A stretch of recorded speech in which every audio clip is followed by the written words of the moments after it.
Mitos y leyendas de nuestra América. ¿Me acompañan? Soy Jenny de Bernardo.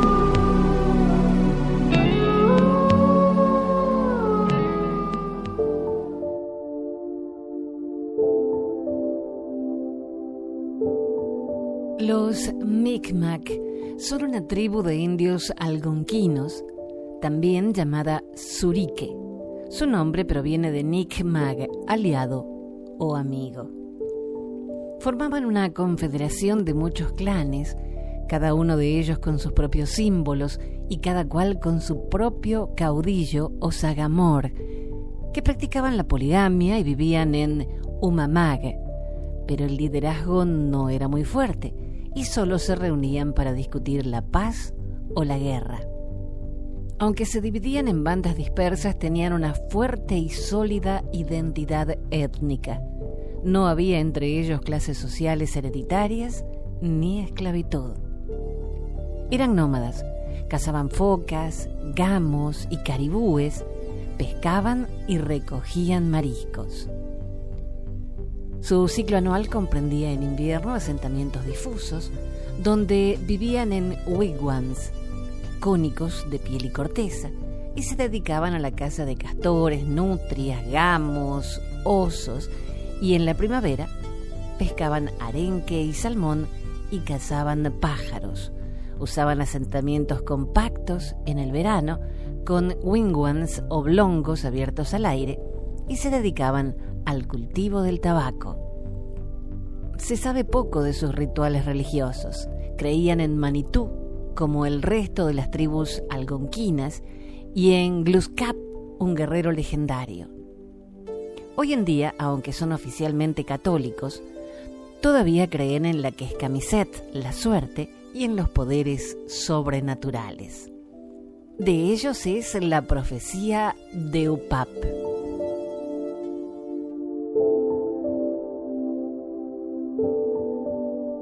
Hacia el año 1400 después de Cristo, había en la tribu de los Micmac un brujo que ejercía a sí mismo de profeta.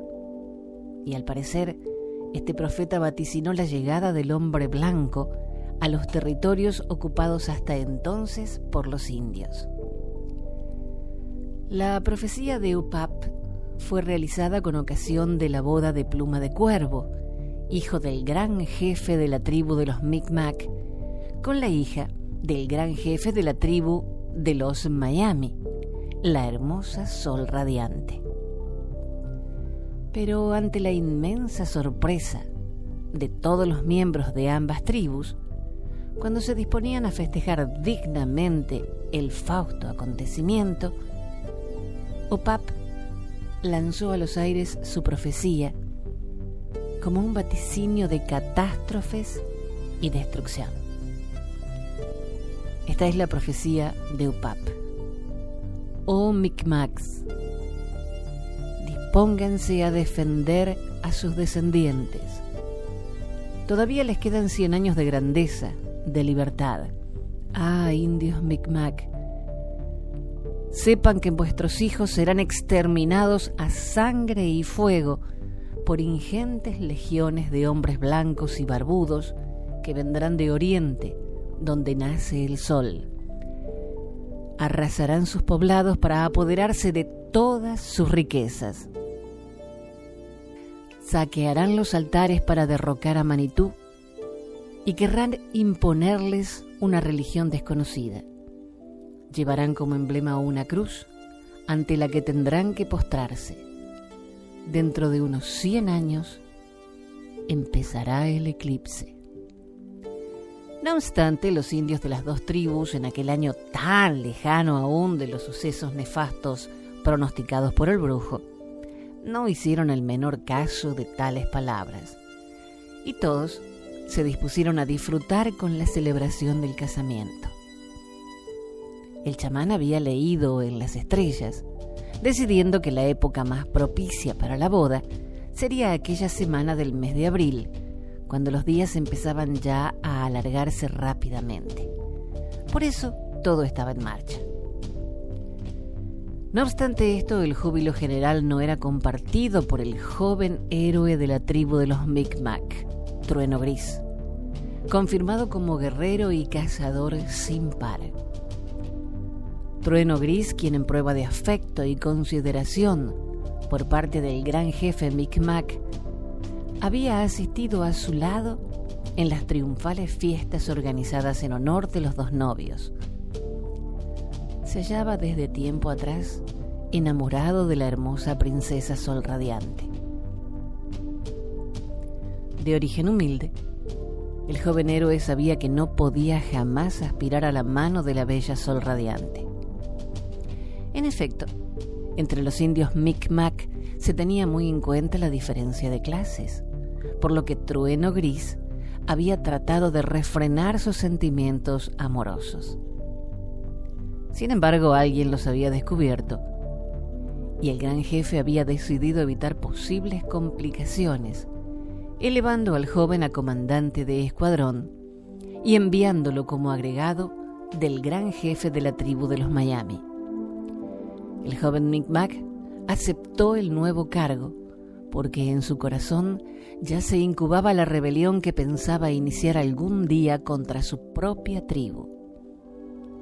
Y a partir de aquel instante empezó a tejer su red con decisión y astucia. A los jóvenes guerreros que tenía a su mando les habló de la profecía de Upap, y como había aprendido a leer los jeroglíficos de sus antepasados y estaba al corriente de las enseñanzas impartidas por los chamanes de su época, afirmó que el deber de todo buen indio era preparar una gran emigración hacia los territorios del sur, a fin de no ser exterminados por los hombres blancos que llegarían de Oriente. Sin más explicaciones, expidió un escuadrón de guerreros hacia el sur a fin de que le informaran sobre las posibilidades de la vida en tales tierras, acerca de las posibles plantaciones de maíz y de la existencia de manadas de búfalos y demás medios de sustento. Luego, un buen día, organizó el rapto de la joven pareja de recién casados, a los que hizo prisioneros en su campamento. A continuación, trató de conquistar el amor de la princesa mediante halagos, amenazas y promesas de amor infinito. Pero Sol Radiante no se dejó convencer en absoluto. Transcurrieron los días y las semanas, y mientras tanto, los indios Miami presentaron batalla a los Micmac, acusándoles de haber secundado el secuestro de Sol Radiante, tal vez incluso en connivencia con Pluma de Cuervo. Se fueron de este modo sucediendo las emboscadas y las luchas, a cual más sangrienta. Ante esto, pareció que al fin la princesa iba a ceder a las súplicas de Trueno Gris. Para ello, depuso su talante severo y enojado ante los requerimientos del joven enamorado. Este, dejándose engañar por el cambio de actitud de la gentil Sol Radiante, fue aflojando las cadenas de la prisionera. Y una tarde, la princesa se dirigió a su enamorado, pidiéndole permiso para ir al remanso del río cercano a tomar un baño. Trueno Gris pretendió acompañarla, pero ella lo impidió con gran salamería, y el joven Micmac accedió finalmente a permitir que fuese a bañarse sola. Cuando aquella noche Trueno Gris vio que la joven no había regresado, ordenó su búsqueda por todo el territorio que cubría las márgenes del río, y fue al cabo de unas horas de búsqueda cuando hallaron sin vida el cuerpo medio destrozado de la princesa, la cual se había quitado la vida precipitándose por un lugar donde las aguas del río formaban como un torrente entre rocas y breñales. Al enterarse de la triste nueva, en un descuido de sus guardianes, Pluma de Cuervo, el desdichado esposo de Sol Radiante, logró también suicidarse. Poco después, termina la leyenda, aparecieron en el firmamento dos nuevas estrellas, que para los indios Micmac y Miami eran los espíritus de sol radiante y pluma de cuervo, quienes habían podido reunirse y encontrar la felicidad que el nefasto amor de trueno gris les había impedido gozar en la tierra. Esta creencia puso fin a las encarnizadas peleas que hasta entonces habían enfrentado a las dos tribus.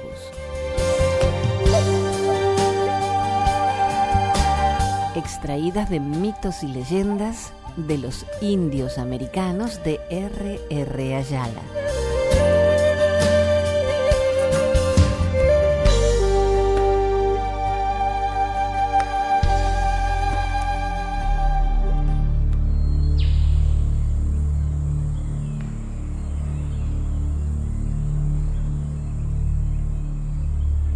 De los aztecas es esta leyenda de los 70 ancianos.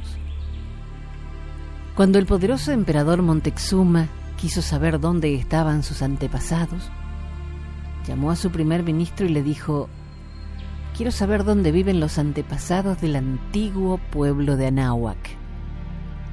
¿Dónde estará Quetzalcóatl? ¿Dónde la madre de Huitzilopochtli? ¿Dónde los fundadores de la gran Tenochtitlán?» «Señor», dijo el primer ministro, «lo que pides es imposible. Esos santos varones y la madre de Huitzilopochtli viven en la lejana Tula, en la ciudad maravillosa, y absolutamente nadie puede llegar allí. El camino está cerrado y rodeado de bestias espantosas, océanos sin fondo y terribles peligros. Solo por medio de poderes extraordinarios podríamos saber algo sobre nuestros antepasados».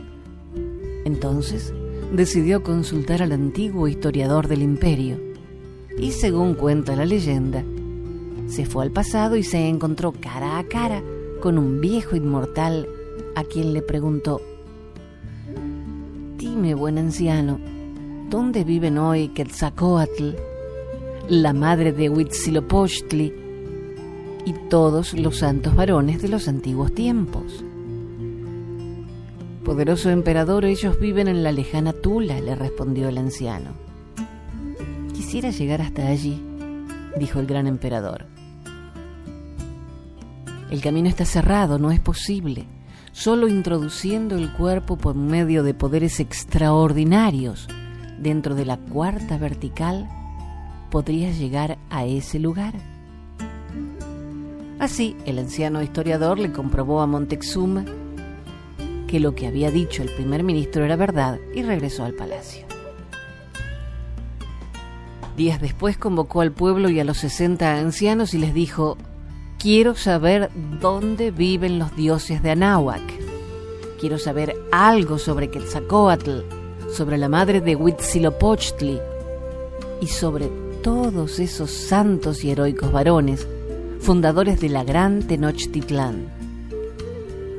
Ustedes ancianos tienen la sabiduría que se necesita. Les encomiendo esa labor y que lleven estos presentes para la tierra sagrada de la lejana Tula».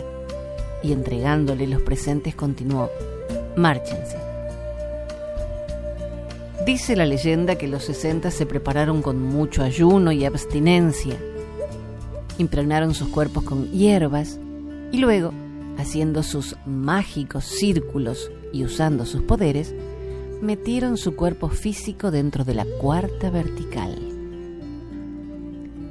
Viajaron por la dimensión desconocida hasta la lejana Tula. Al llegar allí preguntaron al anciano por los heroicos fundadores, y este los condujo hasta el lugar donde estaba viviendo Quetzalcóatl y todo su séquito de heroicos y nobles varones mexicanos. Cuando marchaban hacia las casas de los legendarios señores, los pies de los 60 se hundían en la arena y se les hacía difícil caminar. «¿Qué pasa?», preguntó el anciano a los 60. «¿Por qué no pueden caminar? ¿Qué es lo que comen ustedes? ¿Qué es lo que beben?».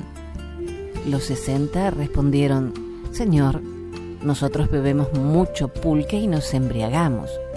comemos carne de caza y también fornicamos. Es por eso, ilustres varones, dijo el anciano, que se les dificulta caminar en este lugar. Vuestros presentes no son necesarios para nosotros, porque vivimos una vida modesta. Dormimos en el duro yermo y no necesitamos lujo. En ese momento una anciana salió al encuentro de los 60. Llevaba la cara tiznada con carbón, sucia, y su vestido estaba todo rasgado. Era la madre de Huitzilopochtli, la deidad fundadora de la gran Tenochtitlán. Era la divina madre triste, porque su hijo había caído por la fornicación. Estoy triste, dijo ella, y así lo estaré hasta que mi hijo regrese. Es decir, hasta que se eleve, se regenere, hasta que suba del lodo de la tierra. Ustedes, si continúan así como van, pronto serán conquistados por hombres blancos y barbudos que vendrán del otro lado del mar y los destruirán. Los 60 conversaron con Quetzalcóatl y recibieron distintas enseñanzas. Después, la madre de Huitzilopochtli les entregó un braguero, símbolo de castidad, para que ellos, a su vez, se lo entregaran al poderoso Montezuma. Los despidió, haciéndoles llegar tan duro mensaje al emperador. Regresaron los 60 por entre la cuarta vertical, aunque algunos murieron durante el trayecto. Pero quienes lograron volver a la gran Tenochtitlán entregaron el mensaje al poderoso emperador. Entonces él y su primer ministro, llenos de dolor, hablaron al pueblo para que dejaran la embriaguez del pulque y para que entraran por el camino de la regeneración. Pero todo fue inútil. Ya la poderosa civilización solar que alguna vez había resplandecido en la gran Tenochtitlán y en otras ciudades cercanas, había entrado en el proceso de la decadencia.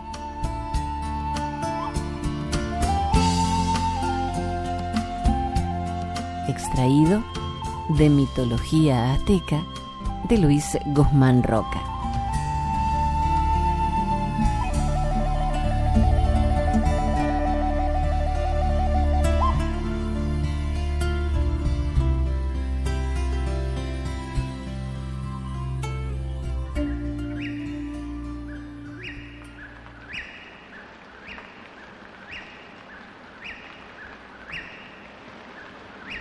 El origen de Pariacaca.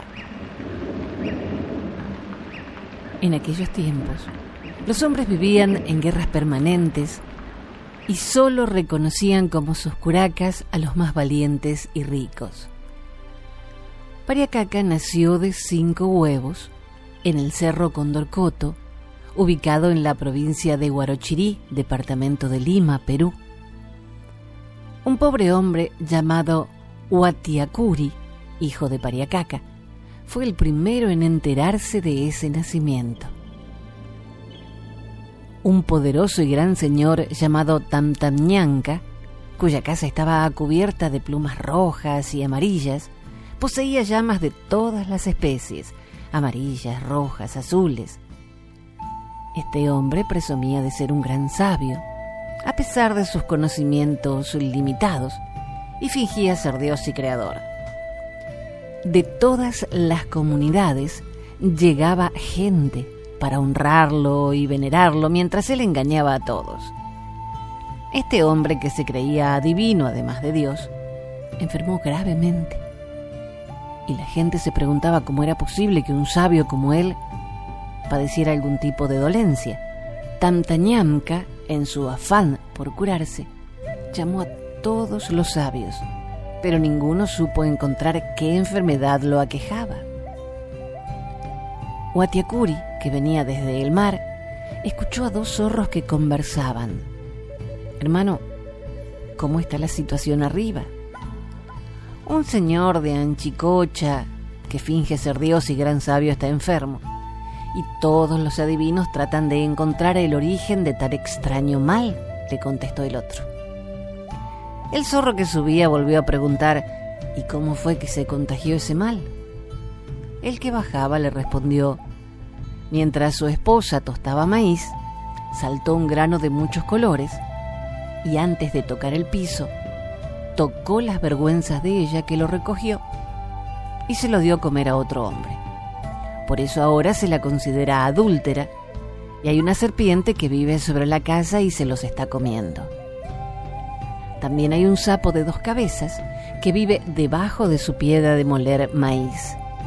Y nadie sospecha que son ellos quienes enferman a Tamtañanka. Este gran señor, que estaba enfermo por haber fingido ser Dios, tenía 2 hijas.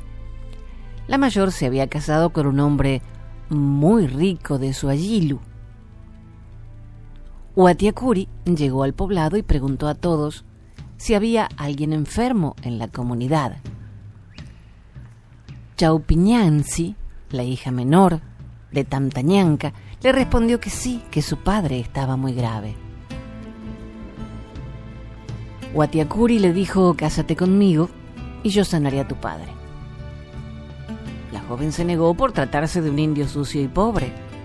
Luego fue y le contó a su padre que un pobre hombre le había dicho que lo iba a sanar. Los sabios que estaban allí cuando escucharon sus palabras se echaron a reír y dijeron: ¿estaríamos nosotros aquí intentando curarlo si un pobre como ese fuera capaz de hacerlo? Sin embargo, Tamtañanka hizo llamar a Uatiacuri porque deseaba mejorar. Que venga cualquiera que sea capaz de sanarme. Uatiacuri entró y le dijo: si lo deseas voy a curarte, pero me tienes que dar a tu hija como esposa. Tamtañanka aceptó. Al oír eso, el esposo de la hija mayor se puso furioso.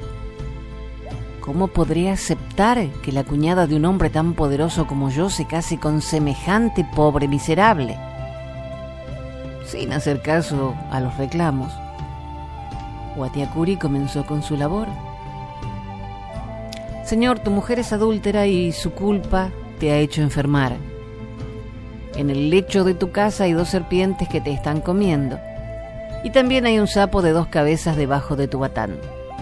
Tenemos que matarlos a todos para que te cures. En cuanto a ti, tú no eres un auténtico Dios, porque si lo fueras, no te habrías enfermado de esta manera. También debes venerar a mi padre, que es un verdadero Dios. Al oír esto, Tamtañanka se asustó. Su mujer, en cambio, gritó furiosa: este miserable me insultó sin motivo. Yo no soy una adúltera. Y como el enfermo tenía muchas ganas de curarse, mandó que Uatiacuri hiciera lo necesario. Sacaron a las 2 serpientes y las mataron. Entonces, Tamtañanka supo que Uatiacuri decía la verdad y su mujer no tuvo más remedio que confesar su culpa. Luego levantaron el batán y el sapo de 2 cabezas salió saltando rumbo a la quebrada de Anchicocha, donde aún permanece escondido en un manantial, y cuando los hombres pasan por allí, los hace desaparecer o enloquecer. Al finalizar su labor, el enfermo sanó.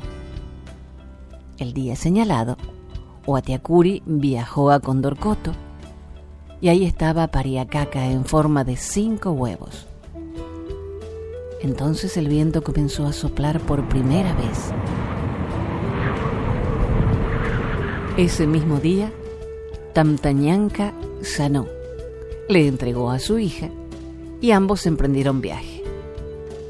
Mientras caminaban solos por un paraje cerca al cerro Condorcoto, consumaron su unión.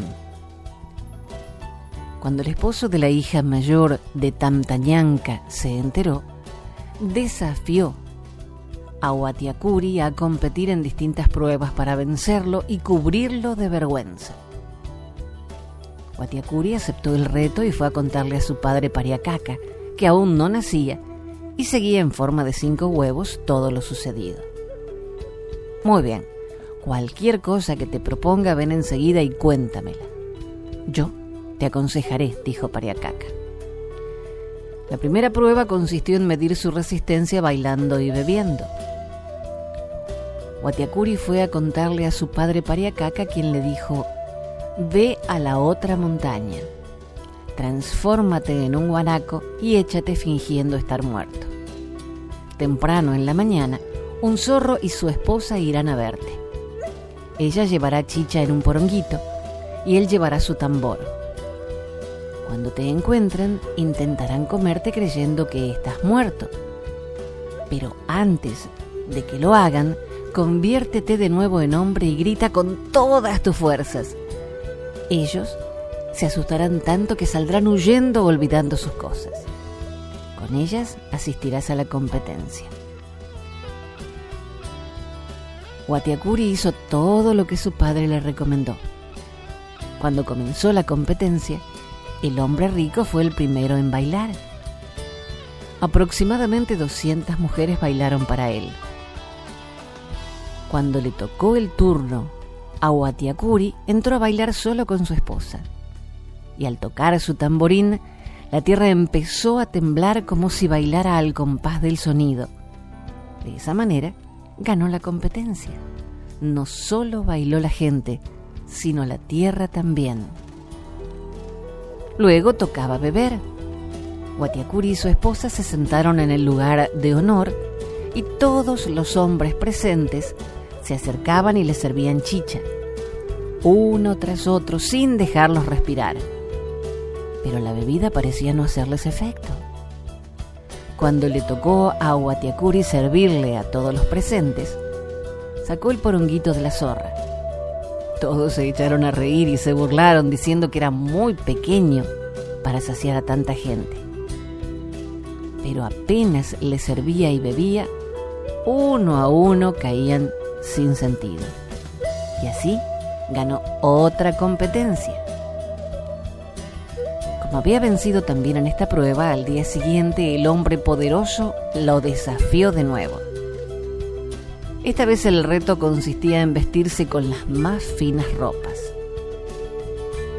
Nuevamente, Watiacuri consultó con su padre, quien le dio un traje de nieve, con el cual venció a su rival y deslumbró a todos. Derrotado por segunda vez, ahora el desafío era llegar a la plaza bailando con un puma a cuesta. Watiacuri pensó en atraerlos con poesía.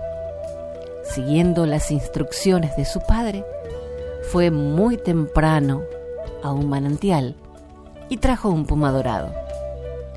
Cuando llegó a la plaza danzando con él, todos los presentes quedaron maravillados. Venció de nuevo a su cuñado y en el cielo apareció por primera vez el arco iris. En consecuencia, el hombre rico y poderoso quiso competir construyendo una casa grande. Watiacuri colocó solo los cimientos y pasó el resto del día paseando con su mujer. Durante la noche, todas las aves y las serpientes que había en el mundo construyeron la casa. A la mañana siguiente, la casa estaba terminada y el hombre rico y poderoso resultó vencido otra vez. Para terminar definitivamente las peleas, Pariacaca aconsejó a su hijo que retara al hombre rico a una competencia especial y así lo hizo. Yo he aceptado todos tus desafíos y en todos te he vencido. Ahora te toca a ti aceptar los desafíos que te proponga yo. El hombre rico aceptó. Bien, cada uno de nosotros entrará a bailar vestido con una camiseta azul y con pañuelos de algodón blanco en las partes vergonzosas y veremos quién de los dos lo hace mejor. El hombre rico empezó a bailar. Watiacuri lo asustó con un grito y cuando el rico salió corriendo, lo convirtió en venado. Su esposa corrió detrás de él. Watiacuri los persiguió, los alcanzó a ambos y castigó a la mujer por haber aconsejado mal a su marido, convirtiéndola en piedra con la cabeza en el suelo y los pies para arriba, con las piernas abiertas, para que todos los que pasaran por allí vieran sus partes vergonzosas. El venado partió y vivió en el monte, alimentándose de gente y multiplicándose. Cierto día en una fiesta cantaron diciendo que, como eran tantos, podían comerse a los hombres. Pero un pequeño venado confundió la copla y dijo que si eran tantos, los comerían los hombres. Y desde ese día, los venados son comidos por los hombres. Después de todo lo sucedido, Pariacaca y sus hermanos salieron de los 5 huevos, convertidos en 5 halcones. Al tocar tierra, tomaron forma de hombres y comenzaron a andar por el mundo haciendo maravillas y milagros.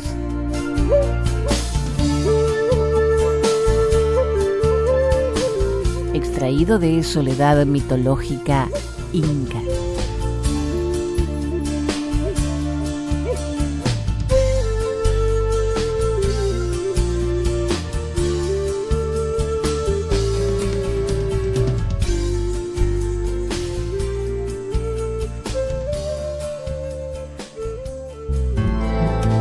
Hasta el próximo relato. Soy Jenny de Bernardo.